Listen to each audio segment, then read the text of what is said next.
French super কাপের ফাইনালে as মোনাকোকে হারিয়ে হ্যাটট্রিক শিরোপা জিতেছে পিএসজি। তবে ফাইনাল ম্যাচের এই জয়টা খুব একটা সহজে আসেনি ফরাসি জায়ান্টদের।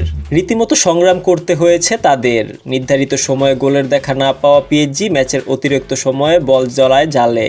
শেষ মুহূর্তে দেমবেলের একমাত্র গোলেই টানা তৃতীয়বার এই আসরের শিরোপা ঘরে তোলে তারা। এ নিয়ে সবশেষ একযুগে 11তম বারের মতো ফ্রেঞ্চ সুপার কাপের চ্যাম্পিয়ন্স হল লিগ ওয়ানের সবচেয়ে সফলতম ক্লাবটি।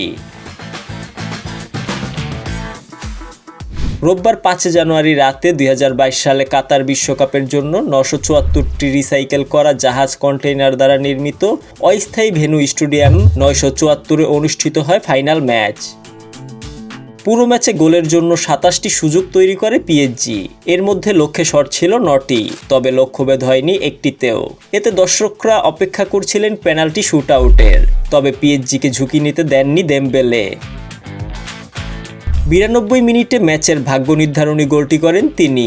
গোলমুখের সামনে ফরাসি তারকাকে পাস দেন ফ্যাবিয়ান রুইজ। এতে স্কোরশিটে নাম লিখাতে খুব বেশি কষ্ট হয়নি দেমবেলের। গত মাসে ফরাসি লিগ ওয়ানে মোনাকোর বিপক্ষে ম্যাচেও জোড়া গোল করেছিলেন দেমবেলে। ওই ম্যাচে মোনাকোকে 4-2 গোলে হারিয়েছিল পিএসজি। উল্লেখ্য, 2000 সালে ফ্রেঞ্চ সুপার লিগের শিরোপা জিতেছিল 4 বারের চ্যাম্পিয়ন মোনাকো। এরপর 2017 ও 2018 সালে ফাইনালে উঠলেও 2 বারই তারা হেরে যায় পিএসজির কাছে।